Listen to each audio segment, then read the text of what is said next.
in the funding to acquire and maintain the land. Just last year, this important program was permanently authorized, and now we have the opportunity to ensure for the American people that this program will have consistent funding to play the strongest possible role in preserving open spaces, special lands, and revitalizing communities for years to come. Investments in this landmark conservation program supports access to the outdoors for all Americans, as LWCF, as I've mentioned, has invested in literally every county in our country. Its funding has been used to open up key areas for hunting, fishing, and other recreational access, to support working forests and ranches, to protect them from development, to acquire inholdings and protect critical lands in national parks, national wildlife refuges, national forests, Civil War battlefields, and other federal areas. And as I mentioned, my favorite part of the program, which is the stateside part of the program, which supports state and local projects from ballparks to recreational trails. Over the past 5 decades, Maine has received more than $191 million in funding from LWCF. Examples of this funding include the Coldstream Forest, a forest legacy project in Somerset County to preserve a beautiful area that continues the long and proud Maine tradition of conservation, public access to recreation, and working forests. In addition, we have the Rachel Carson National Wildlife Refuge in southern Maine, where once an undeveloped 110-acre tract along the coast in Biddeford was preserved for natural habitat and expanded recreational access. Of the more than 850 land and water conservation fund sites in Maine, 650 are community-based projects, from Riverside Park in Fort Kent in northern Maine to Haley Soccer Fields in Kittery, right near the New Hampshire border. And Mr. President, I want to repeat that statistic again. Out of the 850 land and water conservation sites in the state of Maine, 650 are community-based projects, like the park in Fort Kent that I mentioned and the soccer fields in Kittery. In its more than 50-year history, however, this program has been funded fully only twice at the authorized level of $900 million. I believe that Congress should fully fund this program to deliver on the promise that was made to the American people back in 1964 to take the proceeds, a portion of the proceeds from natural resource development, such as offshore oil drilling, and invest a portion in conservation and outdoor recreation. I do want to recognize the work that 2 of my colleagues who have other ideas, Senator Cassidy and Senator Whitehouse, for bringing up the issue of funding for coastal states. Representing a coastal state, I agree that we need to do more for our coastal states, and I support their efforts to ensure additional funding that can be directed to coastal states and coastal communities. I believe, however, that that issue regrettably is going to have to be dealt with at a later time, but I do support their effort. Furthermore, another important piece of this bill addresses our deferred maintenance backlog on our nation's public lands. Now, what I'm most interested here is our national parks. Our national parks have a huge maintenance backlog, and that includes at Acadia National Park, a true gem of a park on the coast of Maine, where we have seen record numbers of visitors in recent years. This bill will help Acadia National Park tackle the more than $60 million of maintenance backlog work on trails, roads, bridges, buildings, to ensure that every visitor can experience the absolute beauty of this true gem of a national park on the Maine coastline. Mr. President, I would urge my colleagues to join me in supporting this important legislation, and I would yield the floor. Thank you, Mr. President.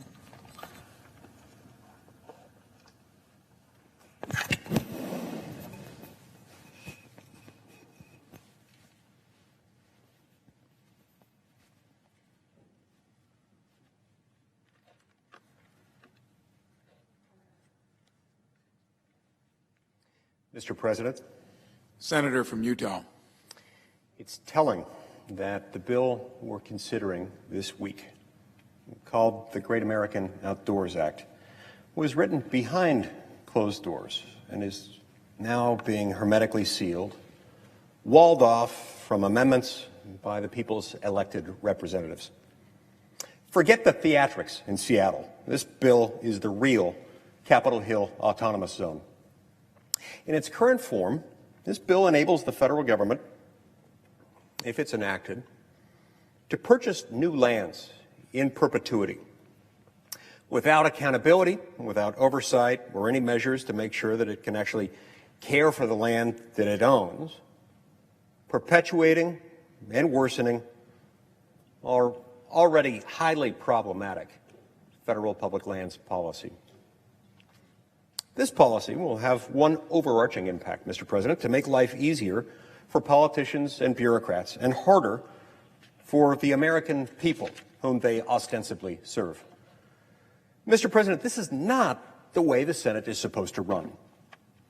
The point of this body, its whole reason for existence, is to take imperfect bills, bring them to the floor of the Senate, and then come together so that we can hone and fine-tune them, so that we can debate them and discuss them, so that we can identify their weak points and make them stronger, or at least less weak.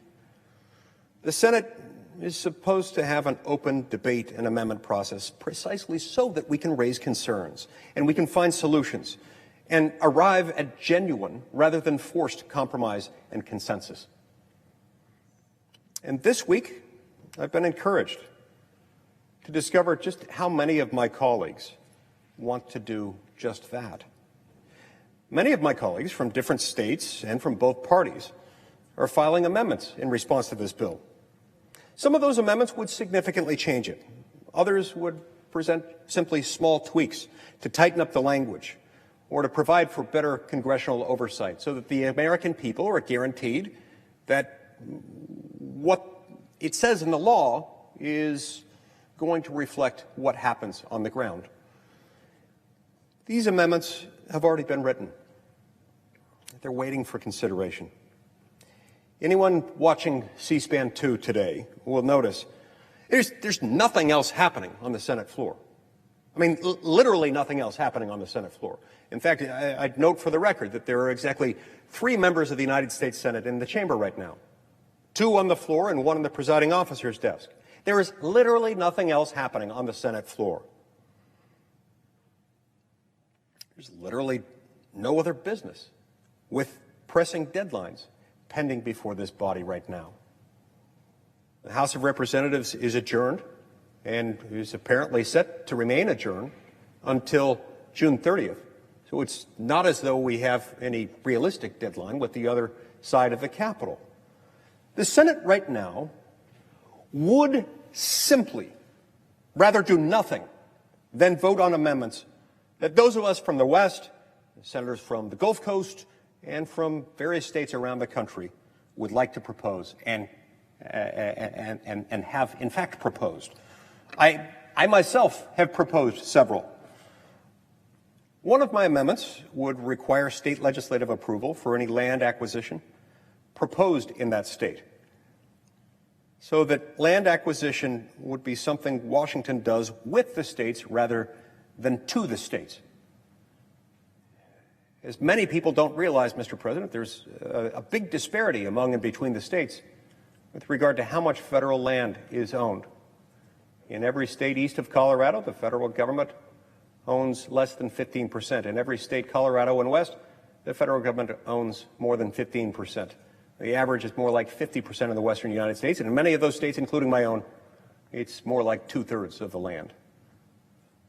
These states, and particularly the rural communities, and those rural communities in particular, where there is the highest concentration of federal land, there is also poverty that's not just correlated with or coincidental to federal land ownership, but it is causally connected to its widespread existence. Another of my amendments would require the federal government to dispose of current federal lands before acquiring new ones, forcing land agencies to exercise fiscal responsibility and prioritize which lands they want to keep under their control. So getting back to referring a few minutes ago to those areas, particularly those rural areas in my state, places like San Juan County, Utah. San Juan County, Utah happens to be the poorest county in the state. It's also a place where the federal government owns 95% plus of the land. This is not a coincidence. So there ought to be something in place that, either requires an offset, so when the federal government buys new land under the Land and Water Conservation Fund or otherwise, it has to offset it by disposing of land elsewhere. There also ought to be some mechanism in place so as to give the state's sovereign lawmaking body, the state legislature, the ability to accept or reject the proposed expansion of the federal land footprint in that state. It's really easy for my colleagues from certain parts of the country, particularly those living east of the Rocky Mountains, to suggest that, federal land ownership is a great thing. First of all, a lot of people who say that do live east of the Rocky Mountains, and a lot of people who say that also incorrectly imagine that federal public lands are more or less just national parks or declared wilderness areas. They're not. In my state, most of the federal land is not a national park, is not a national recreation area, is not a declared wilderness area. It's just garden variety BLM or Forest Service land that's chronically environmentally mismanaged and that leads to chronic environmental and economic problems. I've also got a number of other amendments that would reform the NEPA process, the process under the National Environmental Policy Act, to help address the maintenance backlog on neglected land that Washington, D.C. already owns and controls from its perch generally thousands of miles from the land in question. And finally, I have an amendment to support Utah's interests under the Antiquities Act. Right now, other states have received protection and are protected from unilateral land grabs by the federal government for designation of national monuments. This is important, you see, because when they designate federal land as a national monument, that changes the way that land can be accessed, the way it can be used. It goes from one federal land classification to another. It's one of the strictest classifications in the sense that it's very, very difficult to use that land or for local affected populations to have influence over that land once it becomes a monument. This is significant for Utah because 28% of the national monument acreage designated within the 50 states over the last 25 years has been in Utah. My state is due for the same types of protections that are already in place in Wyoming and in Alaska. Those states, in years past, had received far too many monument designations against their will. Eventually, they received statutory protection. Utah has borne far more than its share of the burden in the designation of national monuments. Monuments designated that way, by the way, by presidents who were acting in open, willful defiance of the will of the locally affected populations. Now, I believe that this is one of the most important changes we need to see in federal lands policy, and I'll continue to fight for it until we achieve justice for Utah. And in fact, this change could be achieved through a single one-page bill, one mostly consisting of 2 words, inserting the words "or Utah," enabling Utah to receive the same protection from hostile designation of national monuments by a president not interested in the will of the local population. But as important as all these amendments are to me and my state, I'm not even asking for the right to propose all of them this week. I'm willing to set aside some of my priorities in order to help my colleagues pursue theirs. And most of all, to help the Senate as an institution get back to the essential work that the Senate and the Senate alone can do. The Senate was created to be the place, the one place in our constitutional framework where our diverse, divided nation could come together, where we could air our disagreements and find common ground. Every time we have a national controversy, a lot of people throw around the word conversation.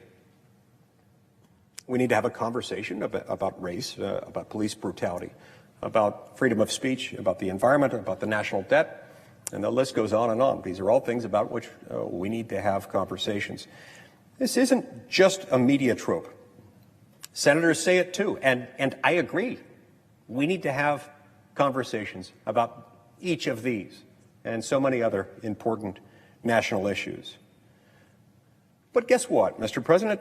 This right here is literally the room where America is supposed to have these conversations. This place right here within these 4 walls. This is where these conversations are supposed to happen. It's not supposed to be done only on Twitter. It's not supposed to be done only on cable news shows. It's supposed to happen right here on this floor. But here we are Thursday afternoon at 4:24 p.m. Look around. 3 members in the chamber, 2 on the floor, 1 in the chair. That's it. This is where the conversation is supposed to happen. It's not occurring. Not this conversation, not any other, not in the Senate floor, not right now, not in the middle of the week. With a whole lot of things going on in the world, we're not having it. We're not even having it on this piece of legislation, which, significant as it is dwarfed in comparison to the magnitude of many other issues that we've got to deal with. Now, that doesn't mean that we don't need to deal with this legislation. We do. But as long as we're going to deal with it, as long as we're being asked to pass it, we need to at least have a conversation about it, and yet that we are not doing. The only reason that the United States Senate was given the powers that we have in this body by the founders and by our constituents is to facilitate those vital conversations. Now, this isn't the New York Times op-ed page. We're not supposed to be afraid of debate here. The Senate is here to provide the venue where all Americans and all views can be heard, hash out our differences, and arrive at consensus and compromise in the public eye.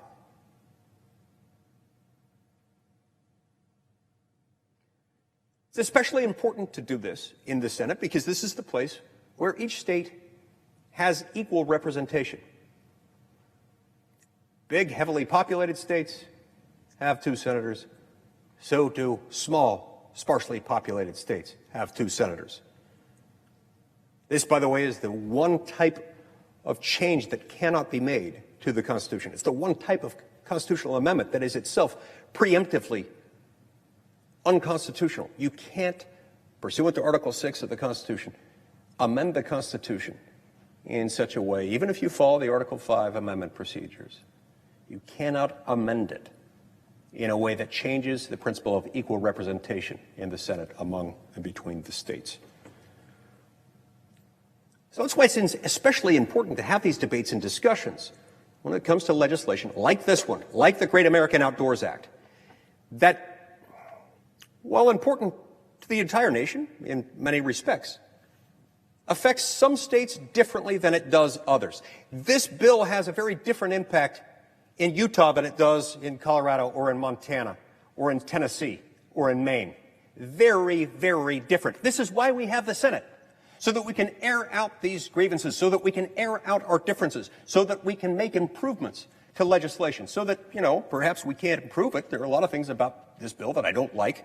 There are other things about it that I could live with.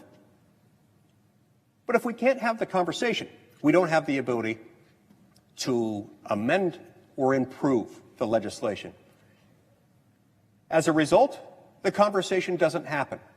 And most of the American people are excluded from this debate and this discussion, this conversation entirely.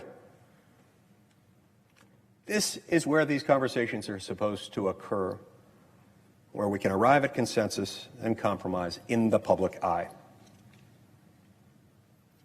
And this, I should note, is not for our convenience and comfort. Rather, the Senate's purpose as a deliberative body is to add another layer of Republican and Democratic legitimacy to the very laws that we pass.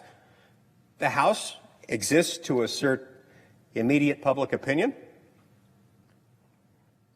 on the basis of the proportional representation that they have on that side of the Capitol. The Senate exists to identify broad-based compromise and consensus that is essential to the political legitimacy in a nation as diverse as ours, and to do so in a way in which each state is equally represented. Now that's why we require supermajorities to end debate here. That's why we have 6-year terms. It's not to serve us. It's rather so we can serve everyone else. But right now, we're abusing our constitutional privilege. We're willfully taking the powers of the American people, the powers that they gave us, that they've given us, to deny them their right to a diverse, deliberative, transparent, accountable process. And we're doing this for no other purpose than for our own convenience. No wonder they can't stand us. But, Mr. President, it's not too late. It's not even too late for this week. There's still plenty of time to salvage this process, to flex our badly atrophied legislative muscles, and to get to work. After speaking with my colleagues all week, and frankly all of last week on these topics, I believe the consensus concerns about this bill are as follows. 1, the inequity of natural resource revenue sharing between the federal government and the states. 2, the cost of the National Parks and Public Land Legacy Restoration Fund. 3, the cost of the Land and Water Conservation Fund, or LWCF. 4, the implications of an ever-expanding federal land ownership. And 5, transparency for the Land and Water Conservation Fund. Now, we could pick just one amendment for each of the aforementioned categories. Just one for each of those categories. Just 5 amendments altogether. And by so doing, make significant progress on this legislation. And more than that, we could strengthen our legislative muscle memory and take a step towards restoring the rightful deliberative powers of this body. The Senate has long called itself the world's greatest deliberative body. These days, when it doesn't debate, when it shuts out amendments from individual members, keeping in mind that this is supposed to be one of the two fundamental rules of the Senate. Each member has access to unlimited debate and unlimited amendments. When it does this, it's neither great nor deliberative. It's not living up to its name, to its history, to its traditions, to its capacity, or to its constitutional purpose. 5 amendments are not a lot, Mr. President, especially considering this legislative text bypass the committee process altogether in the first place. This bill, as a bill, was never even processed by the Senate Energy and Natural Resources Committee, on which I serve. It bypassed that committee altogether. It didn't go through it. But even if the Senate votes on these amendments and votes them down, notwithstanding the fact that we bypassed the committee, it's here now. Nothing in the Constitution that says it has to go through committee. It's better if we do. We didn't here. We can still deal with some of the concerns that individual members have.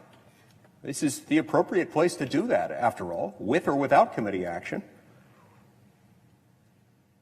Regardless of the outcome of those votes, even if the Senate votes those amendments down, every one of them, at least we will then be on record about our priorities and about our positions. At least then we'll have a chance to weigh in and say, here's what I liked about the bill, here's what I didn't like about the bill.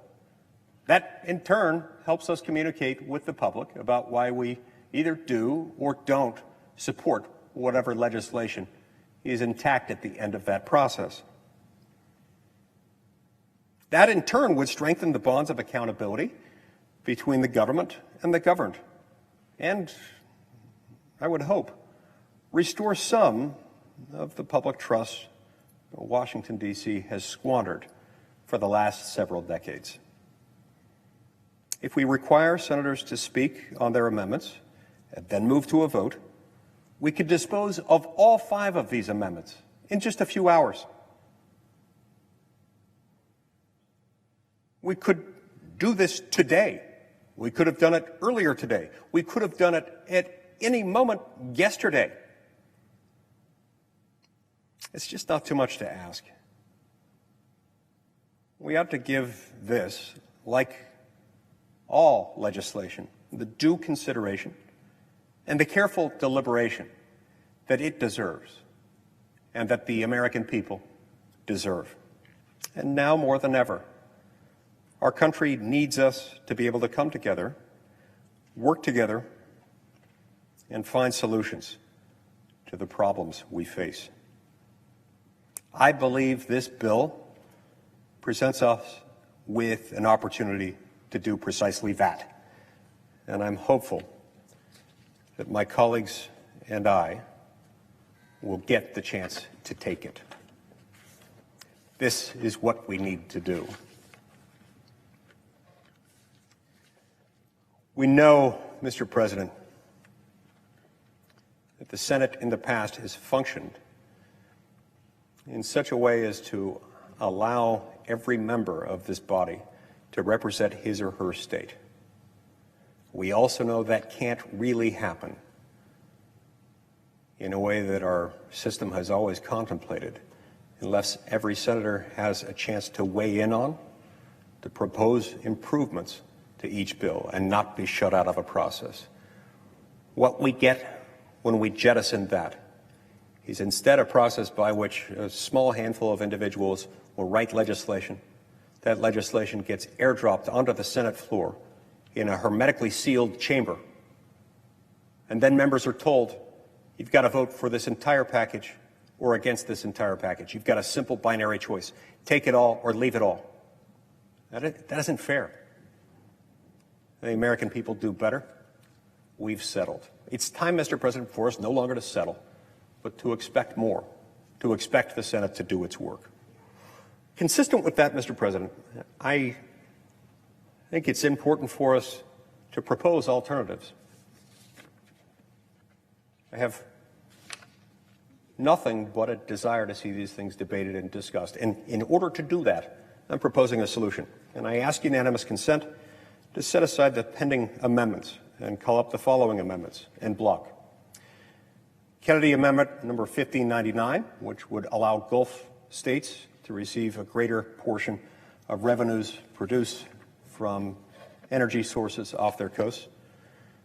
Cruz Amendment number 1651, which would reflect honest budgeting practices. It would direct the Secretary of the Interior to sell off excess federal lands to the public as they pay for this legislation, subject all trust fund spending to congressional oversight through the appropriations process, and strike the provision that allows the trust fund to receive credit for interest that will not really be earned based on money that does not really exist. Braun Amendment number 1635, which would prevent unrelated spending increases in the future by reducing the discretionary budget limit by $450 million. Lee Amendment number 1647, which would prohibit the federal government from making acquisitions using LWCF funds until it had received from the state where the proposed acquisition would be located notice that the state had enacted legislation approving the acquisition. And finally, Lee number 1639, which would require reports to Congress on costs of acquisition, maintenance, and administration of lands obtained under the LWCF. Reports to states and local units of government regarding lost property taxes due to LWCF land acquisitions, and reports to Congress on restoration fund projects to be funded, currently being funded, and the amount of money expended for each project, as well as an estimate of expenditures needed to complete each project.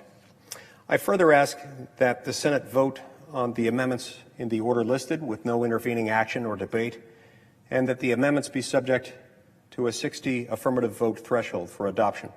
Finally, following disposition of the amendments listed, the remaining pending amendments be withdrawn with the exception of the substitute amendment number 1617, and the Senate vote on the motion to invoke cloture on the substitute amendment 1617.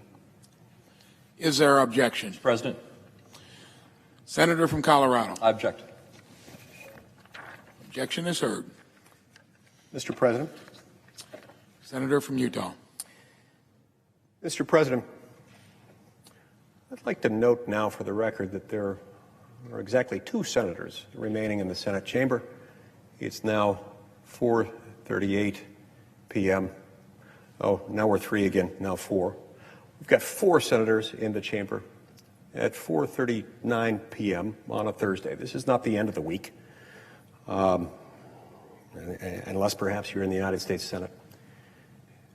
There's no reason why the United States Senate shouldn't be convening and debating amendments right now in order to do this. There's no valid reason why members who understand and appreciate the legitimate concerns that are the focus of this or any other piece of legislation ought not be able to raise concerns with that legislation and offer up amendments to improve the legislation in question, especially whereas is the case here. There are particular states, including my own, that would disproportionately be disadvantaged, be harmed by this legislation. It's interesting to note that the federal government owns more of my state than it does almost any other state, than it does in any of the states of any of the sponsors or prominent co-sponsors of this legislation. Some of the co-sponsors, in fact, are people who live in states where the federal government owns very little land. Now, look, I don't blame them. I don't fault them. In some cases, some of our disagreements here represent just differences in our background or perhaps differences in the preferences of our constituencies. But as much as anything, Mr. President, I think they stem from and reflect differences in the states that we represent, not just the preferences of the voters, but also the way that public land is owned, the extent to which federal public land is owned, and the impact that it has on our local economies. This is a big deal. So, like I say, I don't fault them. I regard each of the people behind this legislation as beloved friends, as colleagues, as people whom I deeply respect and trust and admire. They are people with whom I've agreed and cooperated in countless instances on many wide-ranging topics. They're not wrong to want to pass legislation that they believe is correct. They are, however, grossly mistaken in believing that it's appropriate in this circumstance to shut out members of this body who have a different point of view, to exclude them from the debate process. Now, one could argue, and some might argue in connection with this, fine, let's debate it. We're debating it right now. What is debate, after all, other than the giving of speeches in a legislative body? That is what we're doing. And that statement is true as far as it goes. Nevertheless, in order for that debate to have full meaning, we need to follow our own rules, and we need to allow members, pursuant to our rules, but not just our rules, also our precedents, our time-honored traditions, and the spirit of comity that once inhabited and pervaded every corner of this room. It's that spirit of comity and those traditions and those rules that really contemplate a much more collegial environment, one in which we don't come to the floor with legislation and say, that's it, there is no more. That's it. This legislation was written as if on stone tablets. There is no more to be written. This book is sealed. You can't have anything more to say. That's not how colleagues treat each other. That's how one would treat a subordinate. And frankly, I think it's insulting, not to me, but to those I represent, and to those represented by my colleagues doing it. What I find also offensive is the notion that it's so important somehow and so urgent to pass this legislation that we do so now, and that we not wait until next week to consider it. But it's apparently not important enough to allow individual members to introduce amendments, even amendments crafted in good faith, amendments that wouldn't do any structural damage to the bill, amendments that may or may not pass, but that haven't been written by the principal authors and principal proponents of this legislation. This institution's better than that, and I thought we were. I think we owe each other more than that. Now look, this isn't always going to be the case in every single piece of legislation. There are a number of things that pass through this body by unanimous consent. Others that come to the floor and receive an overwhelming vote one way or another, and that don't necessarily, in every circumstance, trigger the need for amendments. Those are, in some cases, matters that are relatively non-controversial. I would see no reason for an open amendment process if we were to, for example, to declare June 2020 to be National Sofa Care Awareness Month. I don't think anybody's going to care that much about that legislation, certainly not enough to care deeply about following amendments.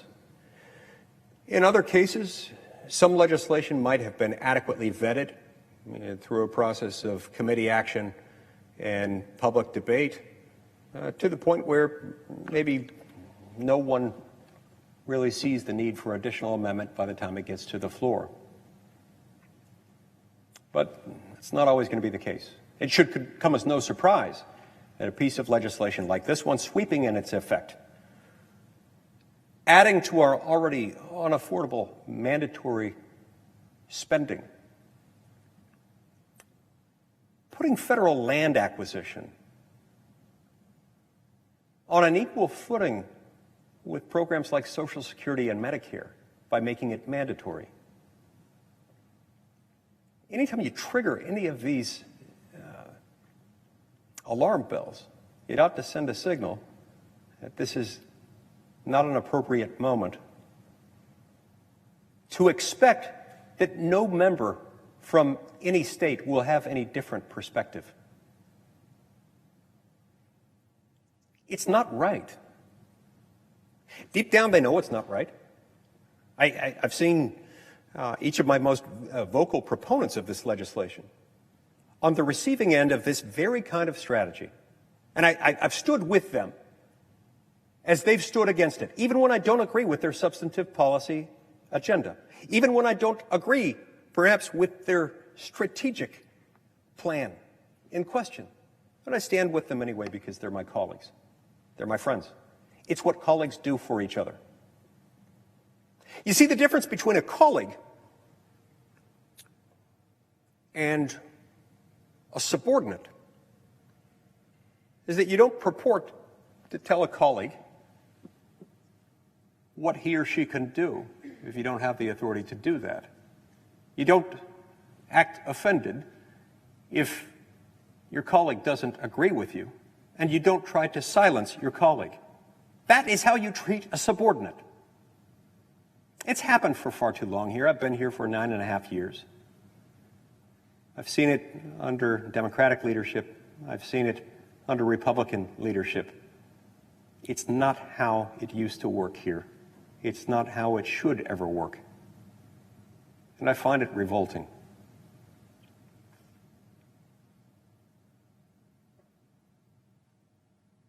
It's one thing to say I want to vote on this legislation.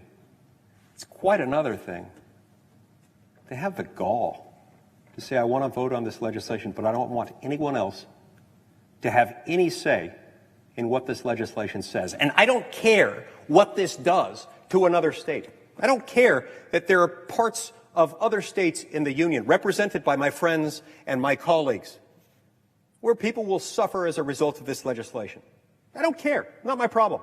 In fact, I so don't care that that's a problem for somebody else that I'm going to make sure that the other person can't care, and that he can't even make changes to this legislation.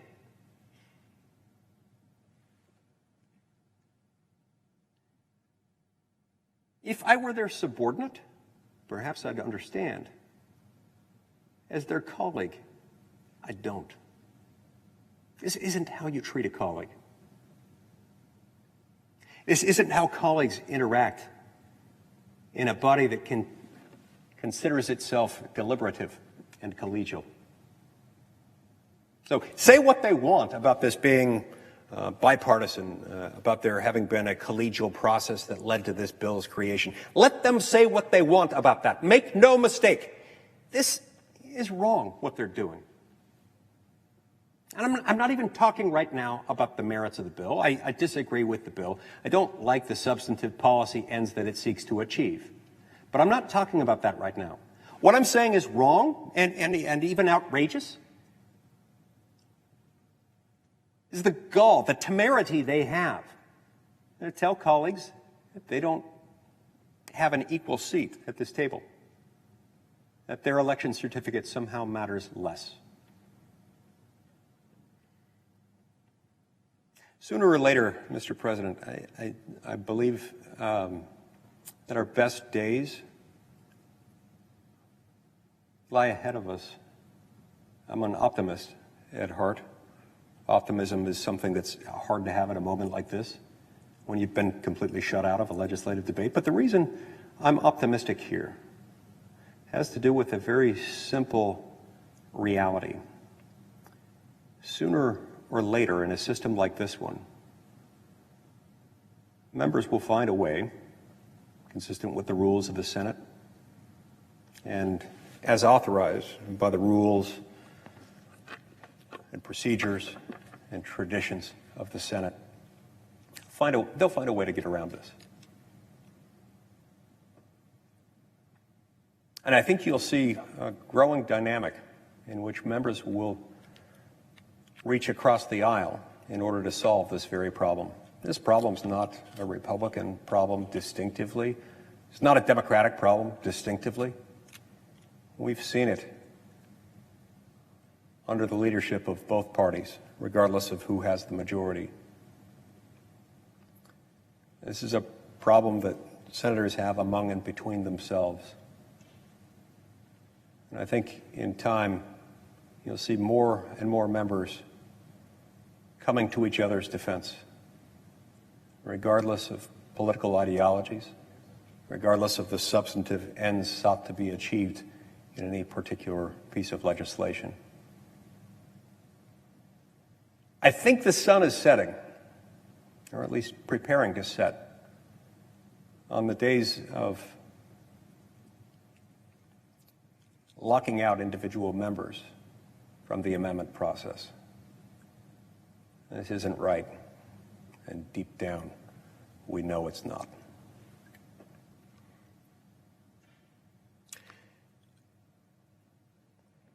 I'll note that other than the presiding officer at 4:53 p.m. on a Thursday, I remain the only member of the United States Senate within this chamber. It's just the presiding officer and me. That's it. We could be voting now. We could have started voting hours ago. We could have started voting yesterday. We could have voted on all these amendments. For all I know, all the amendments that I'm proposing could have been considered and would have been voted down, and they'd have their way. What difference then would it make? Well, first of all, I'm not certain that they would all fail. Secondly, it's not up to me whether they all fail. Thirdly, even if they did all fail, every last one of them,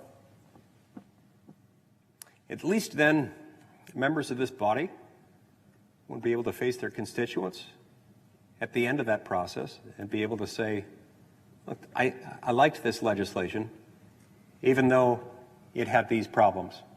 The reasons to support it outweighed those for opposing it. Or they'd be able to say, look, I tried to make it better. I failed. These problems remain, so I voted against it.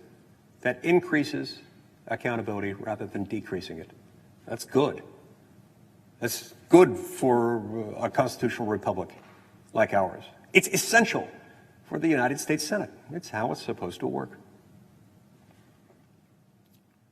So we could have done that yesterday.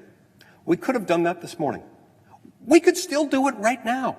We could start that process right now, and in a matter of hours, we would have debated, discussed, voted on these amendments, and then we could move on. We could put this whole thing behind us. We could do it right now. They'll hear nothing of it. It begs the question, why?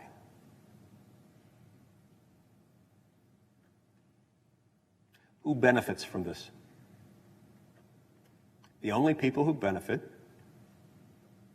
are the small handful of individuals who, on any particular occasion, happen to be involved in this decision-making, become more powerful, but they do so in a dishonorable way, at the expense of all of their colleagues, at the expense of their relationship with their colleagues, but most damningly, at the expense of their relationship with and obligations to the voters who elected them. And I mean those in every state. I'm sure they think they're doing the right thing, that the ends justify the means. Nobody's immune from that line of thinking. I'm certainly aware of it myself, but it's something we've got to be conscious of. In this circumstance, it doesn't make it okay. This is wrong. We can do better. We can, we must, and together we will. Thank you, Mr. President. I yield the floor.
Mr. President, Senator from Missouri. are we in a quorum call, Mr. President?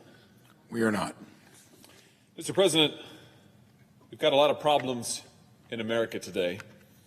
A pandemic, a recession, the surge of violence in our major cities, drowning out a nationwide call for justice and hope. And we have work to do in this body and in this city to solve these problems and to heed that call. And our voters sent us here to make things better, to rebuild, to heal. But that's not what we're doing. Now, for the last several weeks, my colleagues on the other side of the aisle and their allies in the media and some professional political activists on a payroll have been trying to divide us against each other, to paralyze us, to stoke resentment of our fellow citizens and hatred of this nation that we call home. It's really remarkable if you think about it. Just a few short weeks ago, we were united in outrage at the murder of George Floyd. We were united in impatience for justice for his family. And nothing has changed about that. All people of goodwill still want justice to be done. I do. But the call of the marchers has been weaponized by partisans who want nothing more than to say that only some Americans really support equal justice under the law. Only some institutions of government are really committed to that cause. Only one party can be trusted to govern in good faith. Only one political coalition is righteous enough to rule over the other. You don't hear talk of unity watching MSNBC or reading the New York Times these days. Instead, those outlets are drawing up a new list of villains. Not Floyd's killer. No, not him. We're way past George Floyd now, I guess. No, we're talking about new grievances, structural evils, endemic to America itself. The police, the military, the flag, oh, and of course the president. It's always about the president. Actually, what it's really about are the president's voters. It's about the people who elected him. It's about the red states, like mine. It's about the people who live there. The elite media, the woke mob, they don't like these people. And they want the rest of America to dislike them too.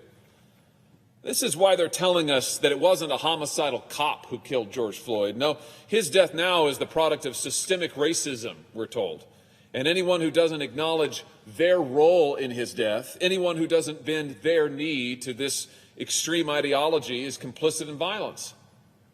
It's not enough, apparently, to bring Derek Chauvin to justice for his crimes. No, now we have to defund all the police. There is no scab they will not pick at, no divide they will not exploit, no controversy they will not gin up to make us hate each other. Well, we cannot take their bait. In the last weeks, we've seen a professor put on leave for quoting the words of Martin Luther King Jr. Not woke enough. We've seen the New York Times fire its opinion page editor for daring to publish the words of a Republican senator. He forgot the party line. We've seen a literal insurrection in the streets of Seattle, a breakaway Antifa enclave ruled by a self-described warlord. You cannot make this stuff up.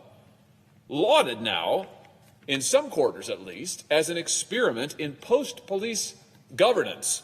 And we've had a bill introduced in the House to bring that experiment in chaos to our cities and towns all across the country, and to demonize the fine men and women who put their lives on the line day and night to protect protesters' rights to demand justice. Now, the madness is accelerating this month, but the radical left has been at this for a while. The New York Times won a Pulitzer Prize for the 1619 Project, a propaganda campaign designed to recast America's founding as an evil event and American democracy as a system of violent racial oppression. It won that prize despite wide criticism by historians who objected to its historical revisionism. And now, with the Pulitzer seal of approval, The Times is developing a 1619 grade school curriculum so that our children will be indoctrinated to hate this country at taxpayer expense. They want to do to our public schools what they've already done to the universities. What does any of this have to do with healing our nation? What does it have to do with bringing about that more perfect union whose achievement is our shared ambition and shared obligation as Americans? The answer is nothing. And that's the point. As has been widely reported, this week one of my Senate colleagues introduced a measure to strip all military installations and bases in this country of reference to Confederate soldiers or Confederate history. And for what purpose?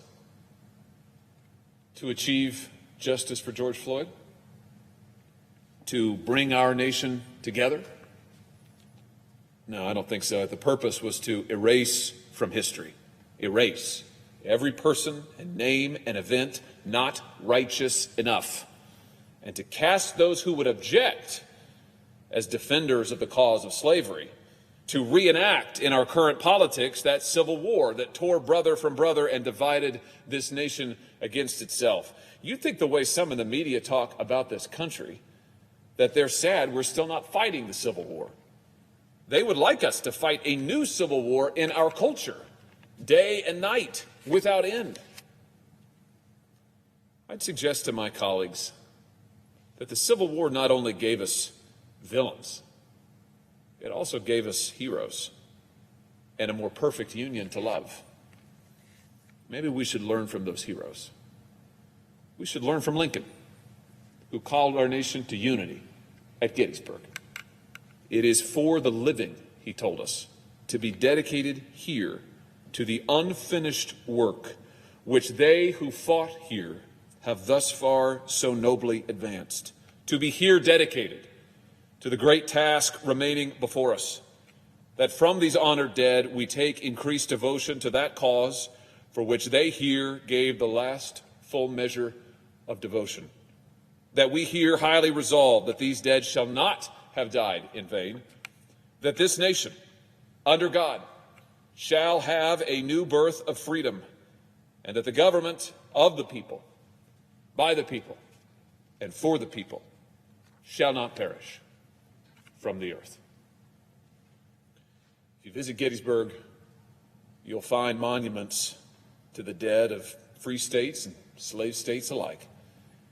And you'll see children who are brought there by their parents after long car drives from their homes, drawn in by these old symbols and memorials to the lessons those teach about our nation's new birth of freedom.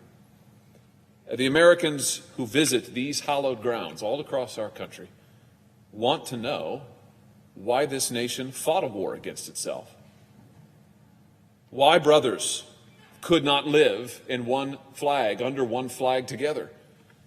And we teach them there, in those places, how we became a better nation through the crucible of that terrible war. And we teach them there to be proud that we did so. That hard-fought pride in the shared struggle that unites us is now fading. That story is being erased. A nation united in the cause of justice is dividing, and we are increasingly at war with ourselves. Mr. President, this cannot continue. This great nation and its good people cannot continue our life of freedom together if we vilify and destroy each other from within. Now, before we vote on this floor on the National Defense Authorization Act, I will offer an amendment to undo this effort at historical revisionism. I will offer it not to celebrate the cause of the Confederacy, but to embrace the cause of union, our union, shared together as Americans. It is time for our leaders to stop using their position here to divide us. Let us work together instead to build on the history and the responsibility that we share as Americans to continue that unfinished work of this nation that we call home. Thank you, Mr. President. I yield the floor.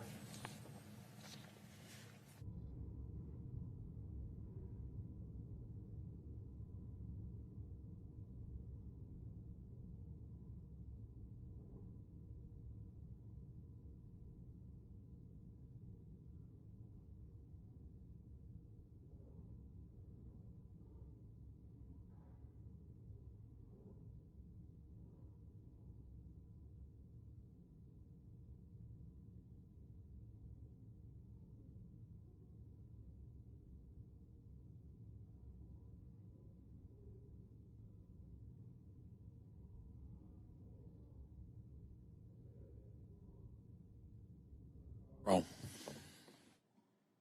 Mr. Alexander.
Mr. President. Senator from Colorado. Thank you, Mr. President. I ask that the quorum call be vitiated. Without objection. Thank you, Mr. President. I just want to make sure that people understand we're tracking a 1 a.m. vote before I get into some of these bills. Again, tracking a 1 a.m. vote. I ask unanimous consent the Senate proceed to the consideration of calendar number 467, S-Res 454. Clerk will report. Calendar number 467, Senate Resolution 454, calling for the immediate release of Cuban democracy activist Jose Daniel Ferrer, and so forth. Is there objection to proceeding to the measure? Without objection. The Senate will proceed. I ask unanimous consent the committee reported substitute amendment to the resolution be agreed to, the resolution as amended be agreed to, the committee reported amendment to the preamble be agreed to, the preamble as amended be agreed to, and that the motions to reconsider be considered made and laid upon the table. Is there objection? Without objection. I ask unanimous consent the Senate proceed to the consideration of calendar number 470, S-Res 523. Clerk will report. Calendar number 470, Senate Resolution 523, recognizing the 199th anniversary of the independence of Greece, and so forth. Is there objection to proceeding to the measure? Without objection. Senate will proceed. I ask unanimous consent the resolution be agreed to, the preamble be agreed to, and that the motions to reconsider be considered made and laid upon the table. Is there objection? Without objection. I ask unanimous consent the Senate proceed to the consideration of calendar number 474, S-Res 567. The clerk will report. Calendar number 474, Senate Resolution 567, commending career professionals at the Department of State, and so forth. Is there objection to proceeding to the measure? Without objection. Senate will proceed. I ask unanimous consent the resolution be agreed to, the preamble be agreed to, and that the motions to reconsider be considered made and laid upon the table. Is there objection? Without objection. I ask unanimous consent that the Senate recess subject to the call of the chair. Without objection.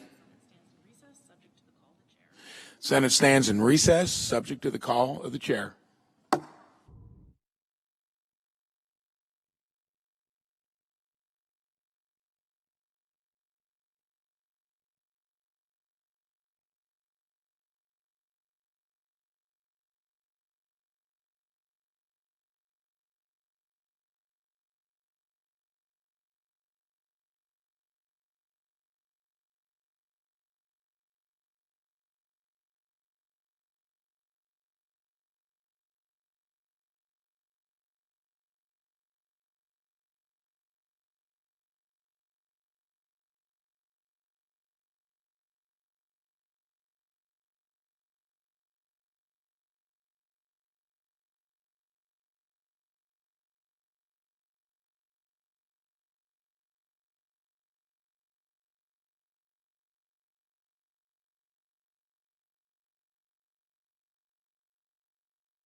Great to spend time with Chris. He's a great crewmate, and of course Bob and I are just trying to get our space legs, and hopefully we can contribute to the science. And we're doing a lot of transfer with the HTV vehicle up here, and then we're getting ready for some EVAs at the end of the month. So a lot going on right now.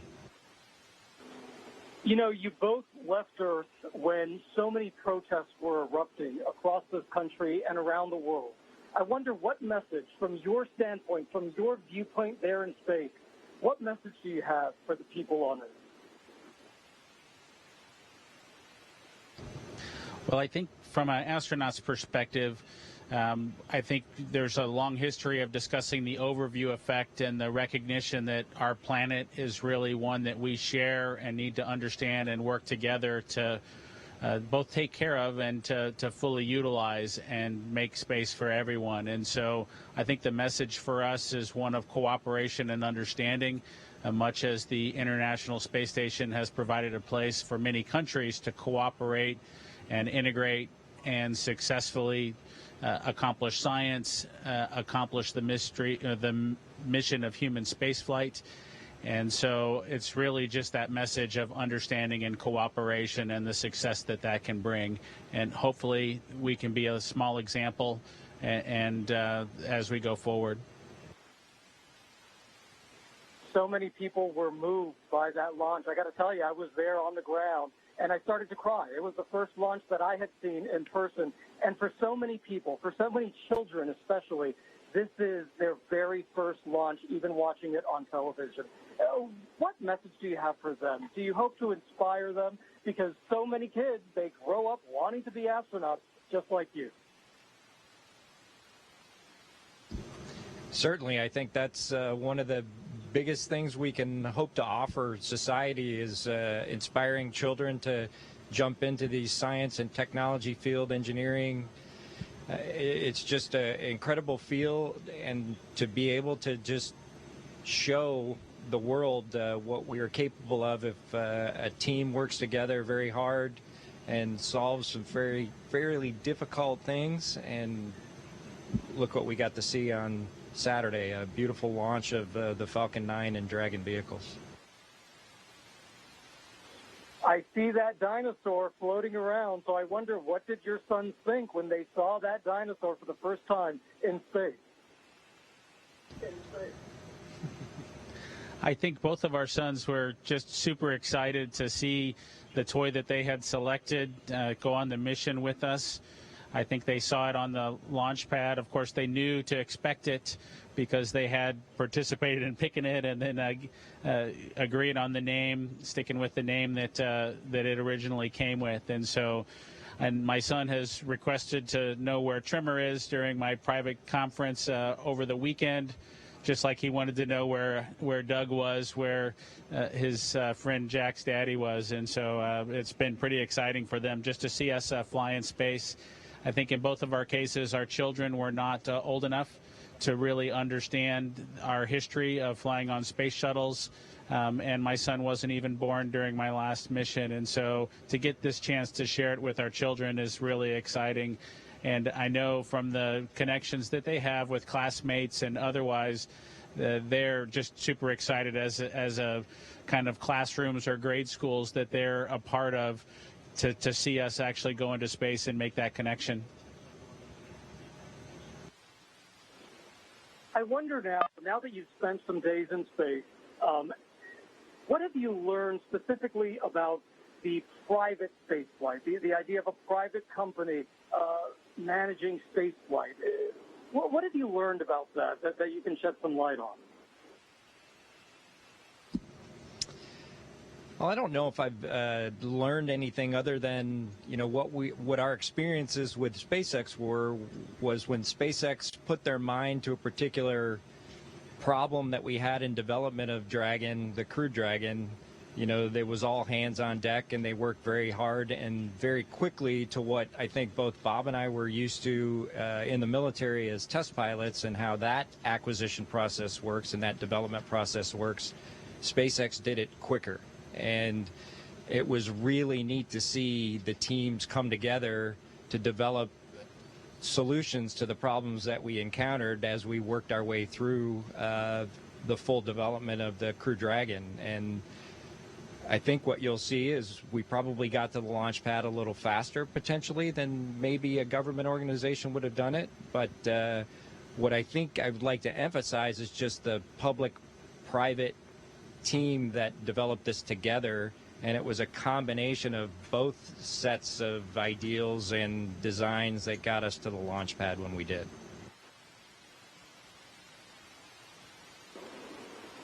Is there anything that you learned specifically about the Crew Dragon that you didn't know before you flew out to space?